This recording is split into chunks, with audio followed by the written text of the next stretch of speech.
Pentingnya nilai produk bagi pelanggan. Nilai menjadi sangat penting karena dapat membandingkan satu hal dengan hal lainnya yang tentunya sama. Ini juga berlaku untuk sebuah produk yang dijual.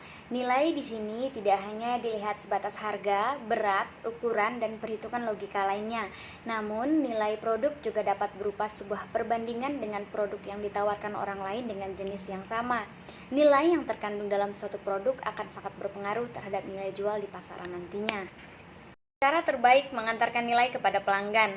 Nilai bukan hanya terpaku kepada perhitungan logika saja, tetapi bisa juga nilai adalah bagaimana tatapan pertama pada saat melihat produk atau melihat jasa yang kita tawarkan.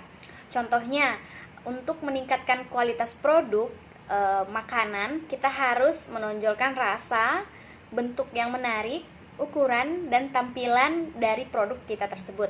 Kemudian untuk bisnis online kita dapat menggunakan gambar atau foto yang berkualitas bagus dan berkualitas tinggi, sehingga apa yang kita tampilkan di sana akan lebih menarik. Tentunya digabungkan juga dengan susunan feeds yang eye catching, dengan warna-warna yang menarik konsumen ketika mereka datang atau visit dari website kita atau media sosial kita. Mereka akan tertarik dan tersampaikan nilainya tanpa perlu datang langsung atau menyaksikan langsung produk yang kita jual. Kemudian, memberikan pelayanan yang terbaik dan berbeda daripada yang lain.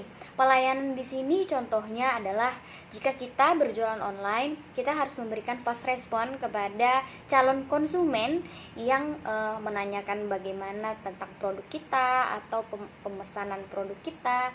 Jadi, kita tawarkan proses yang lebih cepat. Kemudian, kita juga menawarkan fitur-fitur yang lain seperti bagaimana kalau barang itu bisa dibayar COD, atau kita sebagai penjual yang langsung mengantarkan pesanan kita tanpa lewat pihak ketiga supaya konsumen tidak terbebani beban ongkir lagi. Kemudian bagaimana menyampaikan nilai yang lain adalah dengan membuat sebuah program khusus untuk pelanggan setia kita. Jika kita sudah memiliki pelanggan setia atau yang sudah pernah repeat order, sebaiknya berikanlah mereka program khusus. Contohnya, apabila konsumen yang repeat order membeli 2 produk kita, misalnya produk makanan, nah mereka tidak perlu repot-repot untuk datang ke tempat kita ambil, tapi kita yang bisa mengantarkan. Misalnya apabila produk kita itu umumnya dijual satu barang dengan harga Rp5.000, kita bisa menawarkan harga yang berbeda. Kemudian contoh yang lain, apabila secara umumnya kita menjual makanan itu dengan ukuran atau size 15x15 kotaknya, tapi karena mereka pelanggan setia, kita dapat agak up sedikit ukurannya gitu. Jadi konsumen yang sudah pernah repeat order merasa bahwa loyalitas mereka itu dihargai kita sebagai penjual. Kemudian cara lainnya adalah dengan menggunakan atau memanfaatkan testimoni pelanggan lain untuk menyampaikan nilai produk kita kepada konsumen atau pelanggan yang mungkin belum pernah melihat produk kita atau belum pernah menjadi customer kita sebelumnya.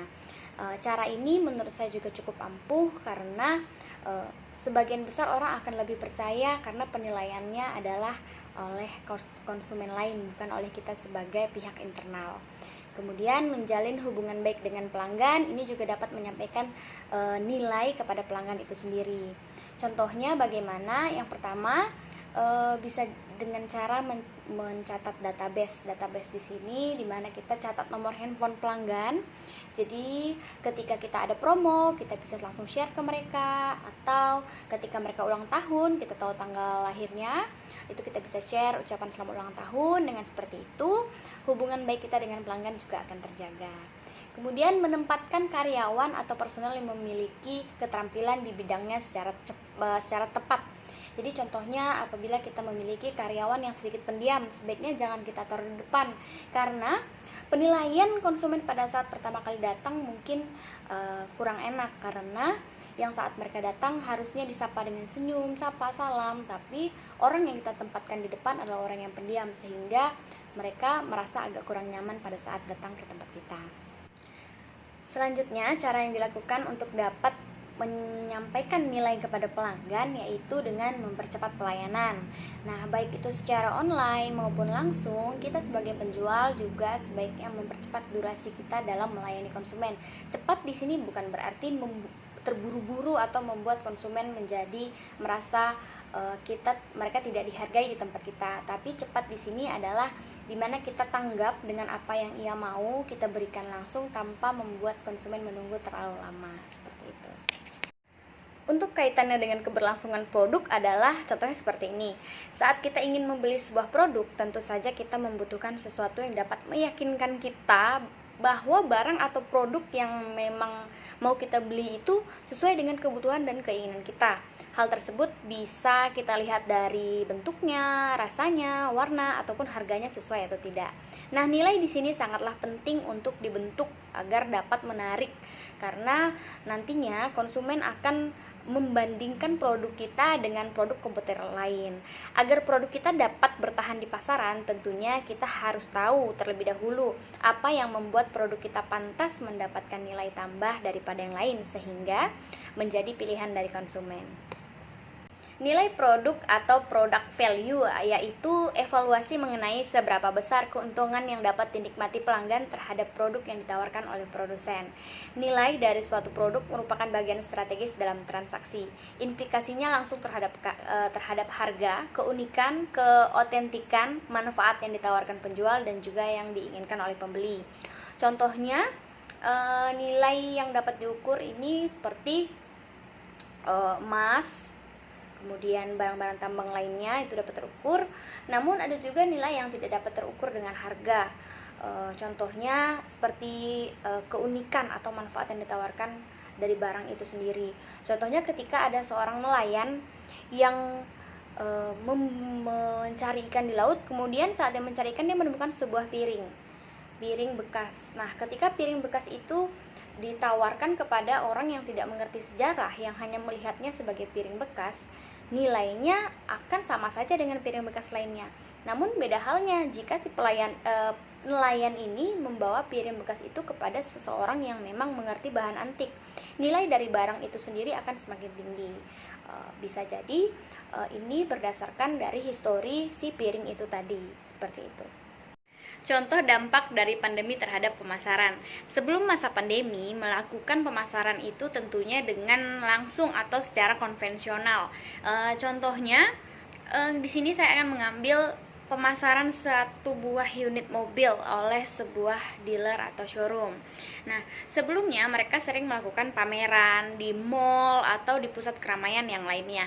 Namun karena adanya pembatasan pada saat pandemi ini, showroom tidak bisa melakukan pameran seperti itu lagi. Padahal jangkauan dari sebuah pameran itu sendiri di sebuah mall itu juga pastinya sangat banyak, dan interest dari konsumen baru yang melihat mobil itu akan jauh lebih banyak, dan mereka juga bisa langsung melihat fiturnya seperti apa, seperti itu. Nah, karena masa pandemi ini pembatasan-pembatasan terjadi dan media pemasaran seperti itu tidak bisa dilakukan lagi. Ini mendorong dealer untuk mencari cara bagaimana tetap melakukan promosi di tengah semua pembatasan tersebut.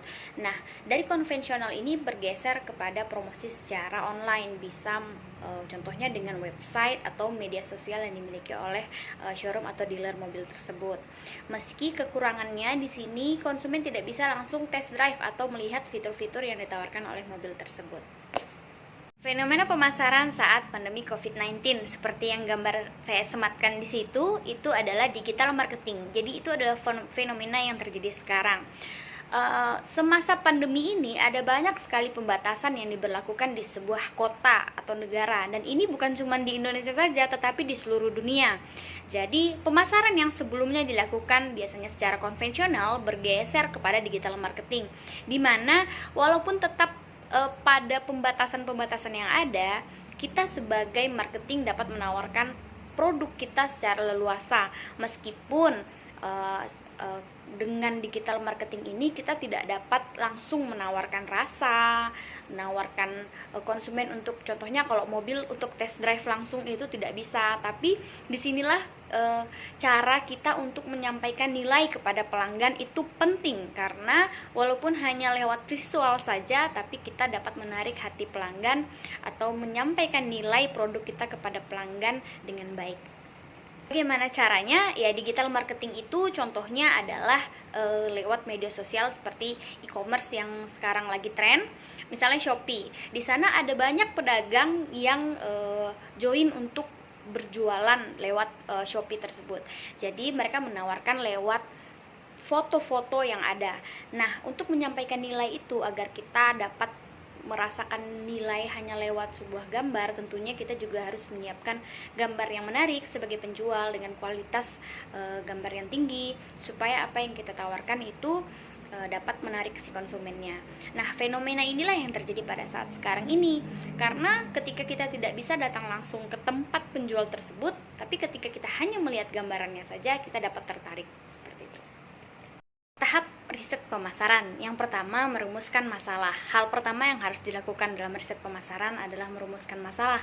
Kemudian menentukan desain riset.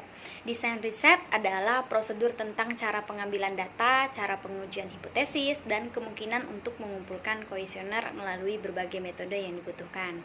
Yang ketiga, merancang metode pengumpulan data. Sumber yang digunakan dalam suatu riset adalah data primer dan data sekunder. Kemudian yang keempat, mengambil sampel dan mengumpulkan data. Yang kelima, melakukan analisis dan interpretasi data. Data yang telah dikumpulkan selanjutnya perlu dianalisis dan diinterpretasikan untuk memperoleh kesimpulan. Yang keenam, menyusun laporan riset. Laporan riset adalah hasil akhir dari proses riset yang telah kita lakukan. 10 contoh dari tren atau yang berjangka pendek itu seperti Tamagotchi, Pokemon Go, Beanie Babies, Flappy Bird, kemudian finger spinner, slime, goyang inul. Waktu itu ramai goyang inul, jadi banyak pensil inul lah dan lain-lain. Kemudian ada Norman Kamaru dengan cahaya-cahaya, kemudian ada goyang sesar. Kemudian untuk 10 contoh dari tren, salah satunya adalah tas tangan yang sampai sekarang masih terus booming. Kemudian ada istilah narsis berfoto yang sampai sekarang juga masih terus booming. Ada film Doraemon yang walaupun udah tayang kayaknya dari saya masih kecil, tapi sampai sekarang masih hits, masih banyak yang beli posternya dan lain-lain karena masih ditayangkan juga. Kemudian ada budaya Korea seperti drakor, boy band, dan girl band BTS seperti itu. Kemudian ada fitness dan dengan kesadaran kesehatan. Kemudian ada tren berhijab. Kemudian ada frozen food, dan yang sekarang lagi banyak itu juga adalah sedotan kertas. Kemudian ada tren menjadi seorang vegetarian. Berdasarkan matriks BCG, menurut saya posisi penjual alat-alat kesehatan itu berada di posisi start, di mana kalau kita lihat di masa pandemi ini akan ada banyak sekali pembelian alat-alat kesehatan, contohnya seperti masker, oksigen, dan lain-lain, dan itu masuk dalam kategori start. Customer Relationship Management atau CRR adalah sebuah pendekatan untuk mengelola interaksi perusahaan dengan pelanggan saat ini dan masa depan. Seiring perkembangan zaman, CRM berubah menjadi era digital, dari konvensional menjadi digital. Berikut adalah perbedaan antara CRM konvensional dengan digital. Dari segi kontak dengan konsumen, pada CRM konvensional, kontak biasanya dengan pelanggan melalui telepon atau fax. Sedangkan dengan menggunakan digital itu sekarang sudah selain melalui telepon atau fax, bisa kontak melalui customer itu lewat internet, email, wireless, ataupun media sosial yang lain. Kemudian dari segi sistem interface, CRM bekerja berbasis aplikasi back-end melalui sistem ERP, sedangkan digital CRM dirancang sebagai aplikasi front-end. Kemudian dari segi sistem fokus, pada CRM konvensional, sistem dirancang untuk memenuhi kebutuhan produk dan fungsi. Sedangkan pada digital CRM dirancang untuk memenuhi kebutuhan konsumen. Dari segi maintenance, sistem, dan modifikasi, pada CRM konvensional implementasi tidak ada lagi dan manajemen mahal karena sistem terletak di berbagai lokasi dan pada beberapa server. Sedangkan pada digital CRM mengurangi waktu dan biaya. Implementasi sistem dan ekspansi dapat dikelola dalam satu lokasi pada satu server.